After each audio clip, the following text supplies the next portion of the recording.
If you guys have ever wanted to change your life financially, you've probably understood that there are several different categories of financial success you can have while working your 9 to 5 or being a full-time entrepreneur. You know, like to me, I personally love real estate investing, and today I got my friend William Thompson. My friend William Thompson is a specialist when it comes to cash flow strategies using stocks and puts. Now today I'm more like a fly on the wall, right? I'm more of you, the audience. So as you guys hear this conversation, I want you to be open to thinking, how can you replace your 9 to 5 income, right, with side hustles, with strategies that don't take a lot of time and little effort that you can learn over time and get better with, so that way you can change your financial life.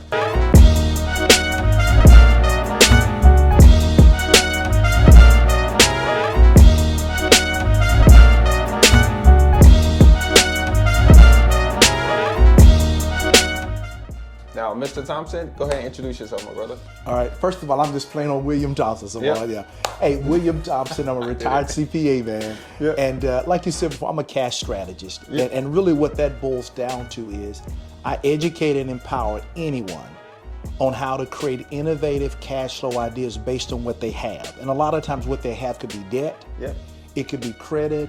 It could be taxes. But the fun stuff you said before, it's stock market investing, it's basic stuff in real estate, it's business ownership, and it's intellectual property. So we simply find what people have and show them how to innovatively monetize what they have to create cash flow to ultimately build wealth. Absolutely. Now, the first thing that triggered my mind is you said CPA.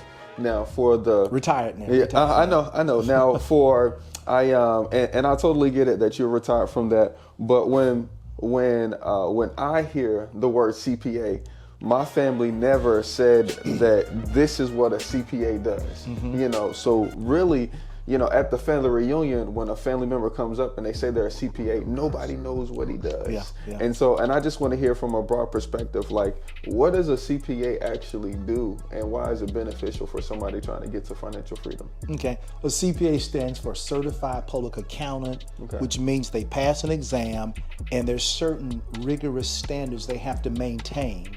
So in theory, they're simply an accountant who has a certain certification, so therefore the quality of our work should be substantially better. Okay, absolutely. And so an accountant for the traditional, you know, person that's looking to start a business, like how is that beneficial to us? Oh, it's critical because again, everything in accounting goes back to accountability. Yeah. You know, there's an uncle out there called the Uncle Sam of IRS, and we have to make sure that our books and records are in order to keep them satisfied. But more importantly, somebody once said this, that you can't make a right decision with wrong information. Facts. So by having good accounting system, it helps you understand what's really happening in your business versus how it feels. Absolutely. And therefore it lets you make the absolute best decision real time. Absolutely. See, and I asked you that because I think that in order for people to understand where we're coming from, like on a perspective about new ideas and strategies, they do have to understand our background. And so since you mentioned that,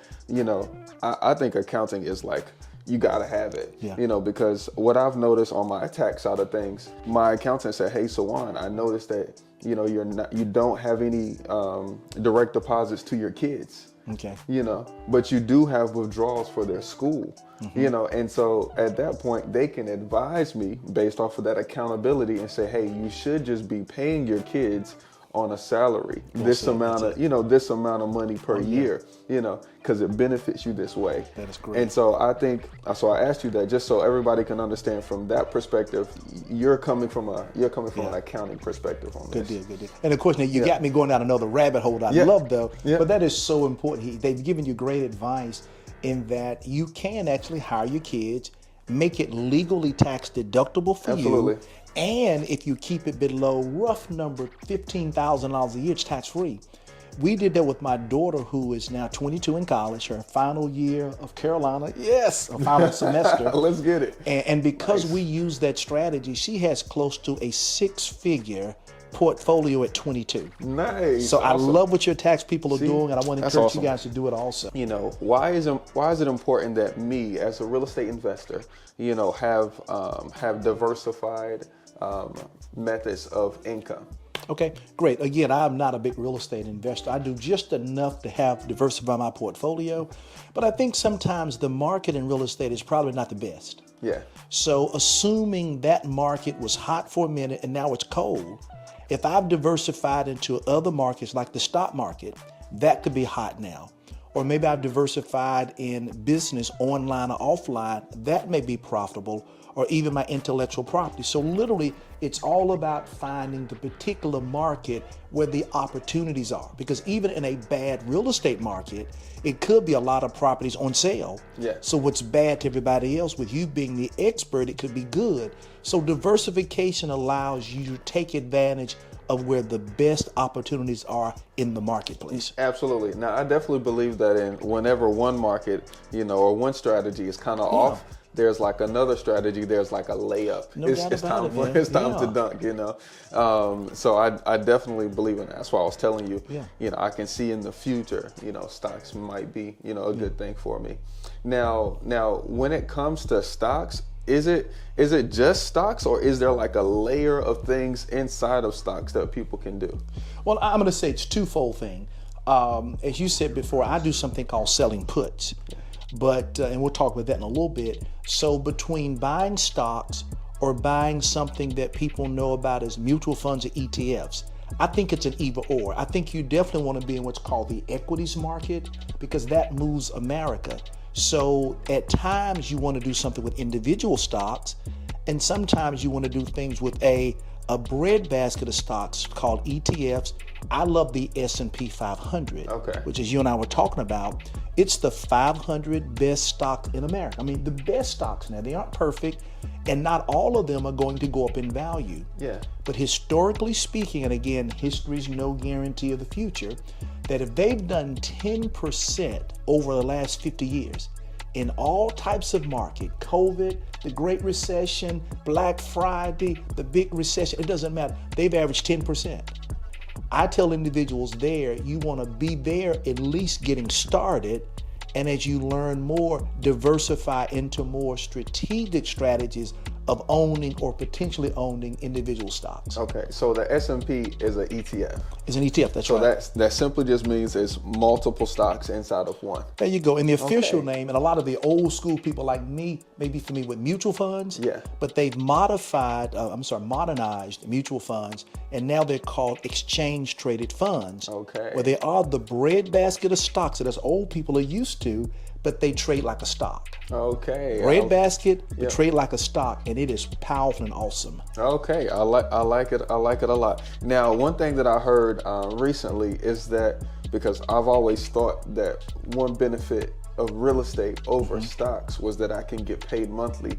But somebody recently told me that there are some stocks that pay out dividends. Is that right?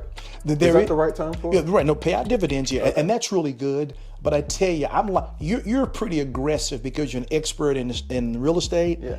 I'm a little aggressive in the stock market. That's what I do, and I'm like you. I like to cash flow the stock market. Sure, I do have a part of my portfolio that's long term, but I also have a portfolio like you do, real estate investing, and want that rental income. Yeah. I do that in the stock market. It's the term is called writing a covered call. Yeah. It's where I own a stock and I rent that stock out monthly. Okay. And like you get cash flow from your multiple properties, I get cash flow from my stock the very same way. And I think there's some Airbnb stuff that you do, so I can rent my stock out for a week. Absolutely. I can rent it out for a month. I can rent it out for a year. So we've coined the term rental stock. I buy good stock, I rent it out. And the great thing about it is if I do it for a whole year, I get my money all up front right now. Get out I of get here. an advance. Okay. I love it. Yeah, you get a year lease. You get it up front. Interesting. That's it, man. Now, who is renting the stock? Okay. Well, actually, I buy at least 100 shares. Okay.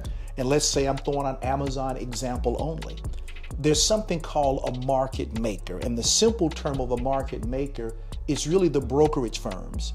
They guarantee the liquidity of the stock market. They say that if Sawan bought 100 shares of Amazon today at roughly 170, that if you wanted to share, you want to sell it tomorrow, they guarantee it's a liquid market or there will be a buyer. Nice. And they will buy it. So if I buy it, I know immediately someone's going to rent it based on something called an option chain.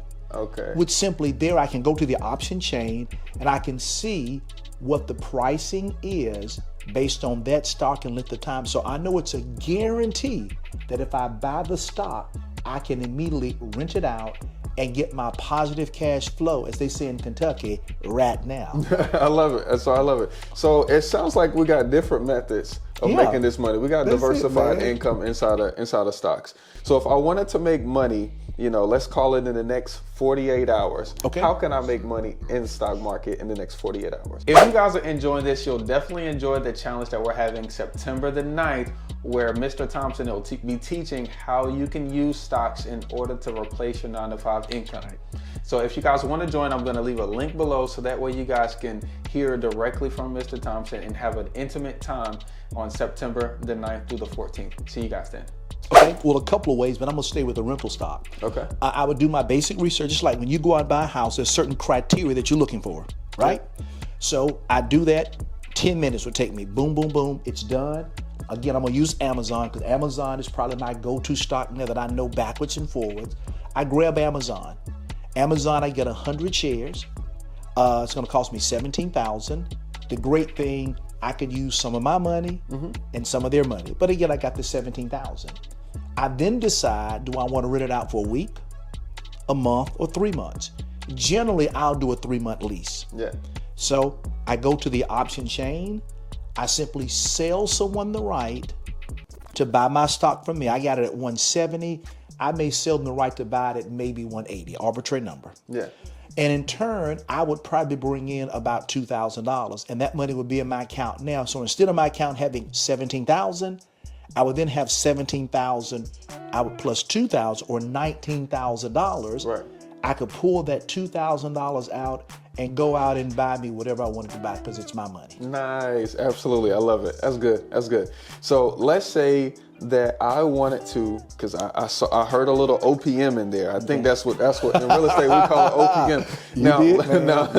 Now let's say if I didn't even know that was an option. Okay. Yeah, man. So now let's say I did want to use OPM. Okay. And for whatever reason, maybe getting advice from you or someone else, and I realize right now is a good time to, invest. How can I use OPM to make money over the next, let's call it the next 30 days inside of stocks? Great. Yeah. Well, I'm gonna give you twofold answers. One is something called margin. When you go in and let's say open an account with ABC brokerage firm, you simply check a box and say, I want margin. The good thing is they don't check your credit scores. They don't check your collateral. You don't have to have a job. If I put $2,000 or more in the account and check margin, $2,000 simply says my 2 is there, they'll give me 2. Yeah. If I put 10 in there, my 10 plus they'll give me 10. So it's an automatic thing. Nice. But like they say on the late night They'll commercials. double it. But wait, it gets even better. I like it. If I'm doing option trading, like selling puts, if I put 10,000 in there, they'll let me control up to $40,000 worth of stock. Now, I do caution people that you need to have a good background experience, but with option trading, in my experience, they will give me 4-to-1 in being able to buy stock, or really option trading. So and never check my background or my credit score. Absolutely, that's amazing. I've never heard that before. That's great. So and then lastly, so let's say that I wanted to set myself up. Let's say I'm a W-2 worker, and I have this long-term plan of being able to, retire, and I want to build up some money over time. So over the next 5 years, how can I use stocks to build up a side income or a stream of income, over a 5-year period? Okay, great. Well, I would do twofold thing. One, I always tell people you're a W-2 employee, assuming somebody else's company right now. Okay. Then, of course, I would match on the job. I do that, get that free money, and I would stay in probably like S&P index. Okay. Then I would make sure personally that I in turn had some positive cash flow, and I would learn how to buy stock and learn how to rent it out. I'm not talking about penny stock or day trading or swing trading. Yeah. I'm saying good quality things like they call them the Super Six, the Apple, the Microsoft, the Google. I would simply buy those and rent them out. Buy those and rent them out, and buy those and rent them out. So I got two things going on. I've maxed my match on the 401k. Absolutely. Now I'm buying good quality things, but I am renting them out and I'm getting monthly cash flow to buy more stock. That would be the general thought I'd recommend considering. Absolutely, and I love this. Now, just in case you didn't realize, we're talking about diversifying your financial palette. Okay, that's what I got out of this conversation. Your palette, because there's so many ways to make money and really, go into that future self that you want. To be able to, I like time. I really do. We was talking about that at the marriage retreat. Yeah. As one of the families was just saying, I noticed how quick they got out the car that first night. Like they got out the car so quick to go in for the dinner.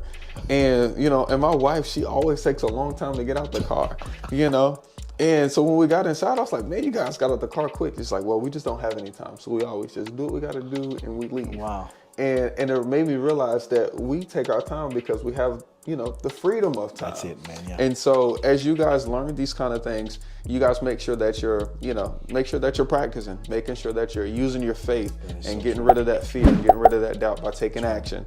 So look, we'll see you guys on the next one. Peace.